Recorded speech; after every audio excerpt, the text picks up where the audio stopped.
Assalamu alaikum, students Roshan. How are you? I hope you are well by the grace of Allah, and I pray you are always well. Alhamdulillah, I am well by your prayers. I am Muhammad Ubadil Kabir, Senior English Teacher of Kumula Christian High School. Now I shall discuss about past tense and the classification of past tense. From the lesson, you will learn something from my lesson. Now I shall discuss past tense. Students, now I shall discuss about past tense. In past tense, there are many kinds of past tense. They are past indefinite tense, past perfect tense, past perfect tense, past perfect tense. Now you first know the definition of past tense. What is past tense? A verb that refers to past time is said to be in the past tense. অর্থাৎ বাংলা যে কাজ অতীতকালে সম্পন্ন হয়েছিল এই বোঝায় তবে তাকে past tense বলে। উদাহরণস্বরূপ এই ওয়েন্ট সে বাড়ি গিয়েছিল, এখানে ওয়েট পাস্ট টেন্সে ওয়েন্ট, গোটা প্রেজেন্ট ফর্ম হয়, পাস্ট টেন্সে ওয়েন্ট হয়। যখন কোনো ভার্ব আমরা লিখবো তখন পাস্ট টেন্সে ভার্বটা লিখতে হবে, যেমন গোয়েট পাস্ট টেন্সে ওয়েন্ট, এই জন্য আমরা এখানে ওয়েন্ট ব্যবহার করছি এবং সে সেন্টেন্স করেছে সে বাড়ি গিয়েছিল এই went home. Again I understand. Again I discuss the past tense. What is past tense? A verb that refers to past time is said to be in the past tense. অর্থাৎ অতীতকালে যে কাজ কোনো একটি নির্দিষ্ট সময় সম্পন্ন হয়েছিল এরূপ বোঝাতে তাকে past tense বলে। যেমন যেমন হি ওয়েন্ট হোম, সে বাড়ি গিয়েছিল, এখানে হি সাবজেক্ট ভার্ব হয়েছে, ওয়েন্ট মূল ভার্ব, হোম হচ্ছে অবজেক্ট। একটা সেন্টেন্সের মধ্যে তিনটা জিনিস থাকতে হবে, প্রথমে সাবজেক্ট, তারপর ভার্ব, তারপর অবজেক্ট। সাবজেক্ট ভার্ব অবজেক্ট যখন থাকবে তখন একটা সেন্টেন্স সম্পূর্ণভাবে অর্থ প্রকাশ করবে এবং এটা সম্পূর্ণ একটা সেন্টেন্স হিসেবে কার্য করবে। সে বাড়ি গিয়েছিল, তখন এর বাংলা হবে সে বাড়ি গিয়েছিল, হি ওয়েন্ট হোম। এখানে গোয়ের পাস্ট টেন্স ওয়েন্ট, এজন্য হি ওয়েন্ট এবং সে বাড়ি গিয়েছিল। Now students, I shall discuss the classification of past tense. There are four kinds of past tense. They are past indefinite tense, past continuous tense, past perfect tense, and last is past perfect continuous tense. Now I shall discuss the students past indefinite tense. What is past indefinite tense? You must know the definition of past indefinite tense, structure and example. If you understand the role of past indefinite tense, then you will able to write any sentence in past tense. Now I shall discuss about the definition of past indefinite tense and structure and example. Listen to my lecture carefully and you will understand strictly. What is past indefinite tense? When an action actually done in the past is called past indefinite tense. অর্থাৎ অতীতকালে students, now I shall discuss about definition of past indefinite tense. What is past indefinite tense? When an action actually done in the past is called past indefinite tense. অর্থাৎ বাংলা হলো অতীতকালে কোনো কাজ একটা নির্দিষ্ট সময় সম্পন্ন হয়েছিল এরূপ বোঝাতে হবে তাকে পাস্ট ইনডিফিনিট টেন্স বলে। আবার বাংলা বলতেছি, অতীতকালে কোনো কাজ একটা নির্দিষ্ট সময় সম্পন্ন হয়েছিল এরূপ বোঝায় তবে তাকে পাস্ট ইনডিফিনিট টেন্স বলে। In English, when an action actually done in the past is called past indefinite tense. Now, its structure is given. প্রথমে আমরা সাবজেক্ট ব্যবহার করব, সাবজেক্ট মেইন ভার্বের first form plus object. Main ভার্বের first form মানে যেমন প্রেজেন্টে যেমন গোয়ের ফার্স্ট টেন্সে ওয়েন্ট, গোয়ের ফার্স্ট ওয়েন্ট হবে, এবার রাইটের ফার্স্ট রোড হবে। পাস্ট টেন্সে যেটা সেই মূল ভার্বটা আমরা ব্যবহার করব পাস্ট টেন্সের ক্ষেত্রে। Structure subject plus main verb first form plus object. যেমন আমি পানি পান করেছিলাম, আমি পান করেছিলাম পানি। আমি ইংরেজি আই, পান করেছিলাম ড্রিঙ্ক, পানি ইংরেজি ওয়াটার, তাহলে আই ড্রিঙ্ক ওয়াটার, আমি পানি পান করেছিলাম। তদ্রূপ সে একটি চিঠি লিখেছিল, সে ইংরেজি হি, প্রথমে সাবজেক্ট আসবে তারপর ভার্ব রোড, রাইটের পার্সন রোড, সে লিখেছিল ইংরেজি রোড, একটি চিঠি এ লেটার, তার মূল সেন্টেন্স হলো হি রোড এ লেটার, অর্থাৎ সে একটি চিঠি লিখেছিল। এখানে সাবজেক্টের পরে প্রেজেন্ট ফার্স্ট ইনডিফিনিট ক্ষেত্রে মূল ভার্বটা ফার্স্ট ফর্মে লিখতে হবে।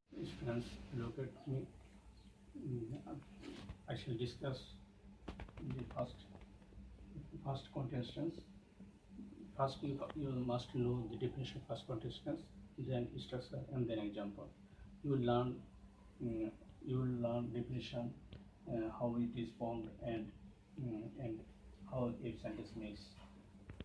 And now discuss the first continuous tense.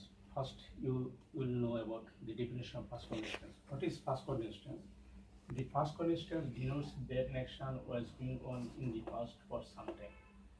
অর্থাৎ কোন একটা কার্য কিছু সময়ের জন্য অতীতকালে চলতেছিল এরূপ বোঝাতে হবে তাকে past continuous বলে। Again in English, the past continuous denotes that an action was going on in the past for some time. কোনো কাজ অতীতকালে কিছু সময় ধরে চলতেছিল এরূপ বোঝাতে হবে তাকে past continuous বলে। বাংলাতে এর উপরে দেয়া ইতি ছিল, ইতি ছিলাম এগুলা থাকবে। কোনো একটা ভার্বের শেষে ইতি ছিলাম, ইতি ছিল, হইতে ছিল এগুলা ভার্ব থাকবে। প্রথম আমাদেরকে at first you must know structure। প্রথম আমরা কোনো একটা সেন্টেন্স গঠন করতে প্রথমে আমরা সাবজেক্ট বসাবো, তারপর ওয়াজ অথবা ওয়ার্ড বসাবো, তারপর ভার্ব বসাবো, তারপর আইএনজি, তারপর অবজেক্ট বসাবো। যে কোনো একটা সেন্টেন্সের প্রথমে সাবজেক্ট দিব, তারপর নাম্বার অফ পার্সনের সাথে ওয়াইজ অথবা ওয়ার্ড দিব, তারপর মূল ভার্বটা লিখবো, তারপর ভার্বের সাথে আইএনজি লাগাবো, তারপর অবজেক্ট লাগাবো। যেমন একটা উদাহরণ দিয়ে দেখা যাক, হি ওয়াজ প্লেইং ফুটবল। সে ফুটবল খেলতেছিল। এখানে সে হচ্ছে হি, এটা সাবজেক্ট, তারপর অক্সিলারি ভার্ব ওয়াজ আসবে, হির সাথে অক্সিলারি ভার্ব ওয়াজ, মূল ভার্ব প্লে, প্লের সাথে একটা আইএনজি লাগাবো, তারপর অবজেক্ট আমরা ফুটবল লাগাবো। তাহলে মূল সেন্টেন্স হইতেছে হি ওয়াজ প্লেইং ফুটবল, সে ফুটবল খেলতেছিল। দ্বিতীয় সেন্টেন্স আমরা দেখতে পাই করিম ওয়াজ রাইটিং এ লেটার, অর্থাৎ করিম একটি চিঠি লিখিতেছিল। এখানে সাবজেক্ট হচ্ছে করিম, অক্সিলারি ভার্ব হচ্ছে ওয়াজ ওয়ার, করিমের সাথে সাধারণত করিমটা থার্ড পার্সনের সাথে সাধারণত ওয়াইজ অথবা ওয়ার বসে, যেহেতু এখানে করিম একজন এই জন্য ওয়াজ বসবে। তারপর মূল ভাব হচ্ছে রাইট, রাইটের সাথে আমরা আইএনজি লাগাবো, তাহলে রাইটিং হবে।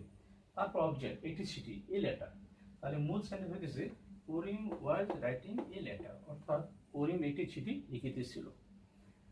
তৃতীয় সেন্টেন্স আমরা দেখতে পাই আই ওয়াজ রিডিং এ বুক। এখানে প্রথমে ফার্স্ট পার্সন আই ব্যবহার করেছে। আই পরে সাধারণত ফার্স্ট পার্সন সাথে সাধারণত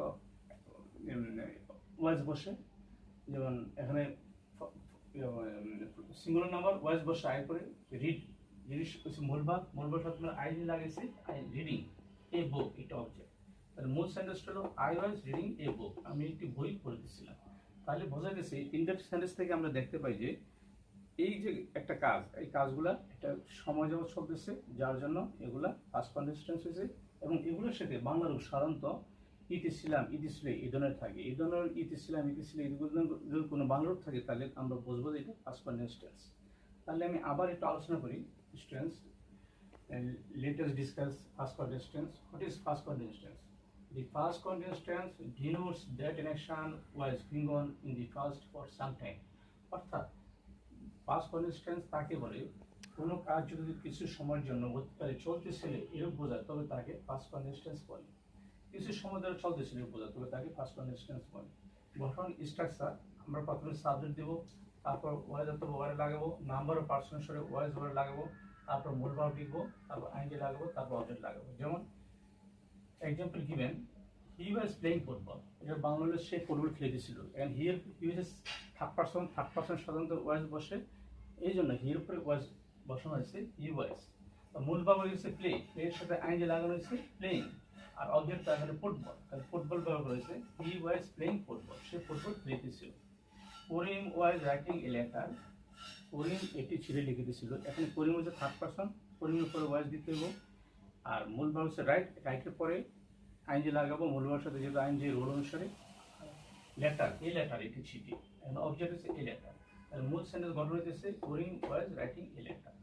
তারপর তৃতীয় সেন্টেন্স আমরা দেখতে পাই আই ওয়াজ রিডিং এ বুক, আমি একটি বই পড়